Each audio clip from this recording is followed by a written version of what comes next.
ธรรมมีเพียงเหตุกับผลกัมมะการโกนัตถิวิปากัสสะคหโกนัตถิจิตตังสเจตสิกังปวัตตติเอวะเมตังสัมมาทัสสนังกัมมะการโกมนุษย์ทำกรรมเทวดาทำกรรม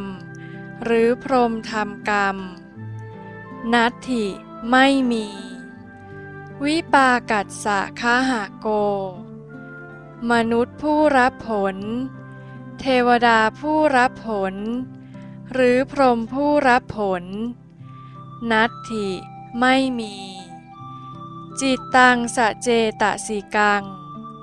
มีเพียงจิตและเจตสิกเท่านั้นปวัตตติ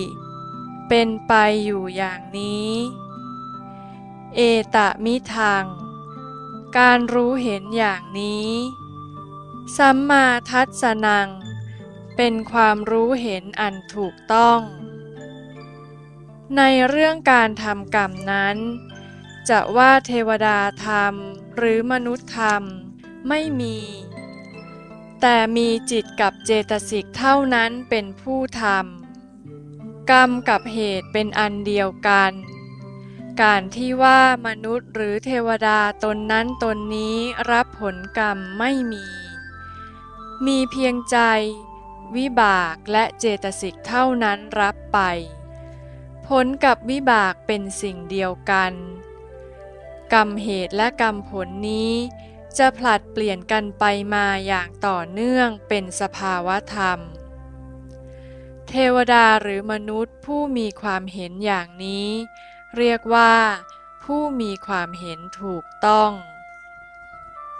คำว่ากรรมเหตุคือกรรมอดีต5ประการคำว่ากรรมผลคือกรรมปัจจุบัน5ประการกรรมอนาคตก็มี5ประการเช่นเดียวกัน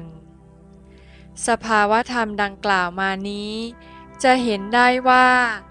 ปัจจุบันมีผลกับเหตุ10อดีตกับอนาคตมีผลกับเหตุ10รวมเหตุผลในสภาวธรรมมี20จะเห็นได้ว่าธรรมะทั้งหมดในโลกนี้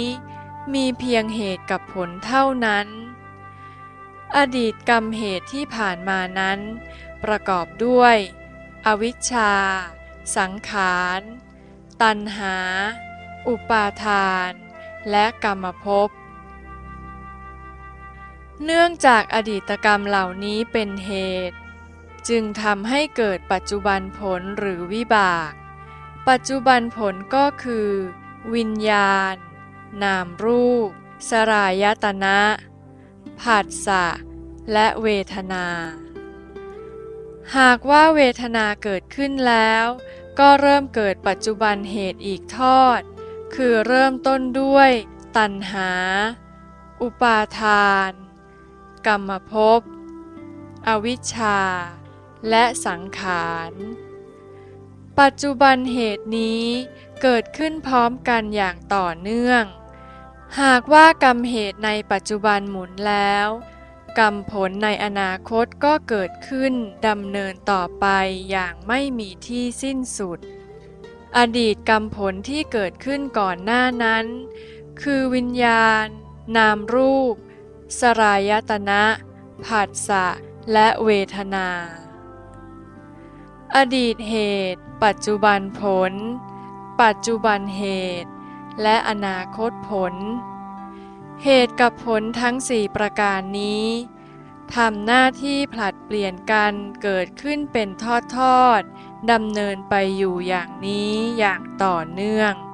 จึงเรียกว่าวงเวียนแห่งวัฏฏะสงสารหากว่าวงเวียนอันนี้ไม่ขาดยังมีอยู่เทวดาและมนุษย์ก็ยังคงอยู่หากว่าสภาวธรรม2ประการทั้ง4แห่งนี้ไม่มีเทวดาและมนุษย์ก็ดับหายไปด้วยเมื่อเทวดามนุษย์ดับหายไปแล้วบรรดาความทุกข์ที่เทวดาและมนุษย์รับมาเสวยเป็นตายเกิดอยู่นั้น ก็ดับสนิทไปด้วย